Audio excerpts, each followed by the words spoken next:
The Golden Fleece, Part 6, from the Tanglewood Tales.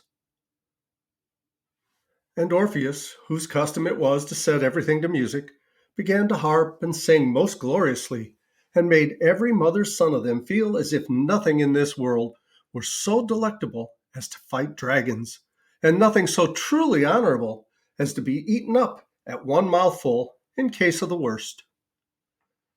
After this, being now under the guidance of the two princes who were well acquainted with the way, they quickly sailed to Colchis, where the king of the country, whose name was Aeetes, heard of their arrival.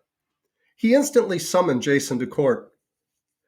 The king was a stern and cruel-looking potentate, and though he put on as polite and hospitable an expression as he could, Jason did not like his face a whit better than that of the wicked King Peleus, who dethroned his father. "You are welcome, brave Jason," said King Aeetes. "Pray, are you on a pleasure voyage, or do you meditate the discovery of unknown islands? Or what other cause has procured me the happiness of seeing you at my court?" "Great sir," replied Jason with an obeisance, for Chiron had taught him how to behave with propriety, whether to kings or beggars. "I have come hither with a purpose which I now beg your majesty's permission to execute. King Peleus, who sits on my father's throne, to which he has no more right than to the one on which your excellent majesty is now seated, has engaged to come down from it and to give me his crown and scepter, provided I bring him the Golden Fleece. This, as your majesty is aware, is now hanging on a tree here at Colchis, and I humbly solicit your gracious leave to take it away." In spite of himself, the king's face twisted itself into an angry frown, for above all things else in the world, he prized the Golden Fleece, and was even suspected of having done a very wicked act in order to get it into his own possession. It put him into the worst possible humor, therefore, to hear that the gallant Prince Jason and 49 of the bravest young warriors of Greece had come to Colchis with the sole purpose of taking away his chief treasure. "Do you know," said King Aeetes, eyeing Jason very sternly, "what are the conditions which you must fulfill before getting possession of the Golden Fleece?" "I have heard," rejoined the youth, "that a dragon lies beneath the tree on which the prize hangs, and that whoever approaches him runs the risk of being devoured at a mouthful." "True," said the king with a smile that did not look particularly good-natured. "Very true, young man. But there are other things as hard, or perhaps a little harder, to be done before you can even have the privilege of being devoured by the dragon. For example, you must first tame my two brazen-footed and brazen-lunged bulls, which Vulcan, the wonderful blacksmith, made for me.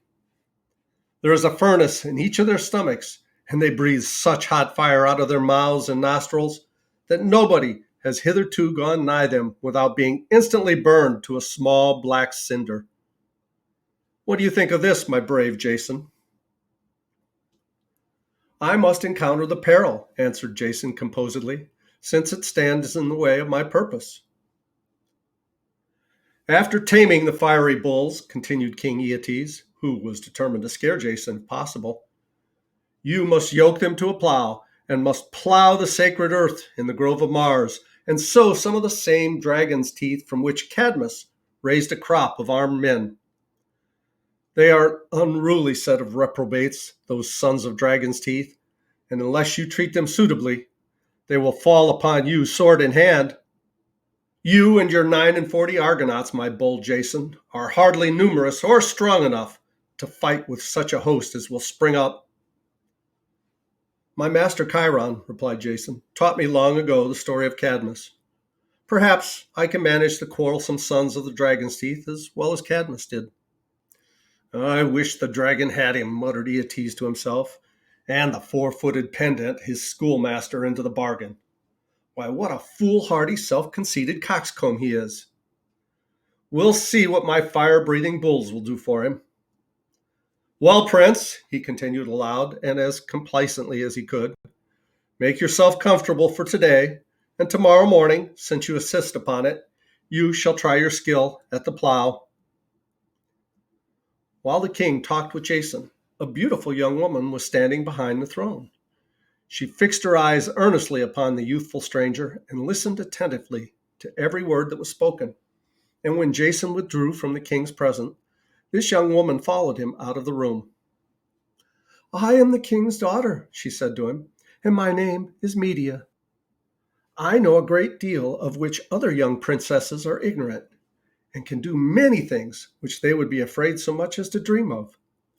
If you will trust to me, I can instruct you how to tame the fiery bulls, and sow the dragon's teeth, and get the golden fleece." "Indeed, beautiful princess," answered Jason, "if you will do me this service, I promise to be grateful to you my whole life long."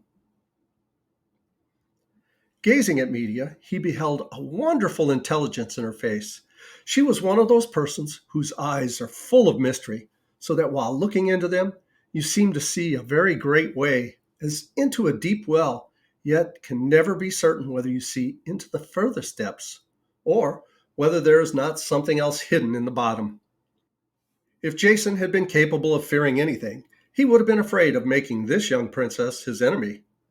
For beautiful as she now looked, she might the very next instant become as terrible as the dragon that kept watch over the Golden Fleece. "Princess," he exclaimed, "you seem indeed very wise and very powerful. But how can you help me to do the things of which you speak? Are you an enchantress?" "Yes, Prince Jason," answered Medea with a smile. "You have hit upon the truth. I am an enchantress. Circe, my father's sister, taught me to be one, and I could tell you, if I pleased, who was the old woman with the peacock, the pomegranate, and the cuckoo staff, whom you carried over the river, and likewise who it is that speaks through the lips of the oaken image that stands in the prow of your galley. I am acquainted with some of your secrets, you perceive. It is well for you that I am favorably inclined, for otherwise you would hardly escape being snapped up by the dragon." "I should not so much care for the dragon," replied Jason, "if I only knew how to manage the brazen-footed and fiery-lunged bulls." "If you are as brave as I think you, and as you have need to be," said Medea, "your own bold heart will teach you that there is but one way of dealing with a mad bull. What it is, I leave you to find out in the moment of peril. As for the fiery breath of these animals, I have a charmed ointment here, which will prevent you from being burned up, and cure you if you chance to be a little scorched." So she put a golden box into his hand, and directed him how to apply the perfumed unguent which it contained, and where to meet her at midnight. "Only be brave," she added, "and before daybreak the brazen bulls shall be tamed." The young man assured her that his heart would not fail him. He then rejoined his comrades and told them what had passed between the princess and himself, and warned them to be in readiness in case there might be need of their help. At the appointed hour, he met the beautiful Medea on the marble steps of the king's palace. She gave him a basket in which were the dragon's teeth, just as they had been pulled out of the monster's jaw by Cadmus long ago. Medea then led Jason down the palace steps and through the silent streets of the city and into the royal pasture ground, where the two brazen-footed bulls were kept. It was a starry night with a bright gleam along the eastern edge of the sky, where the moon was soon going to show itself. After entering the pasture, the princess paused and looked around.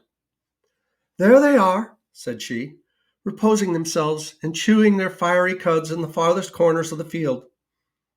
It will be excellent sport, I assure you, when they catch a glimpse of your figure. My father and all his court delight in nothing so much as to see a stranger trying to yoke them in order to come at the Golden Fleece.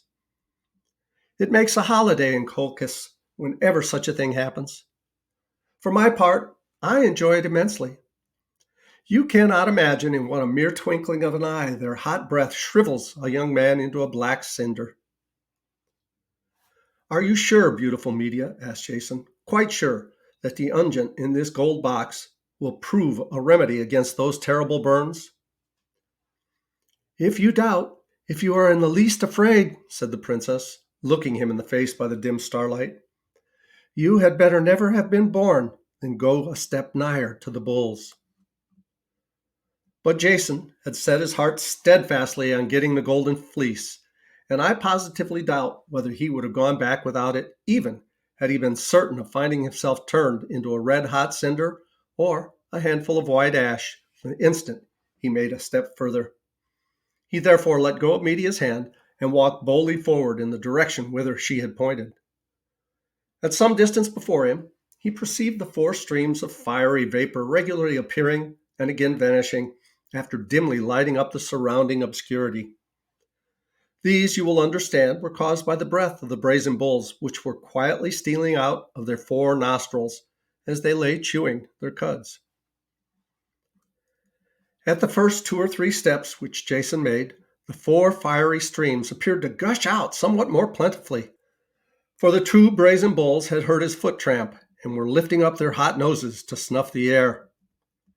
He went a little further, and by the way in which the red vapor now spouted forth, he judged that the creatures had got upon their feet. Now he could see the glowing sparks and vivid jets of flame.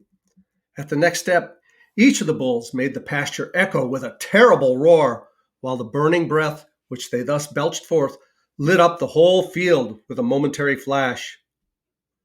One other stride did bold Jason make, and suddenly, as a streak of lightning, on came these fiery animals, roaring like thunder and sending out sheets of white flame, which so kindled up the scene that the young man could discern every object more distinctly than by daylight.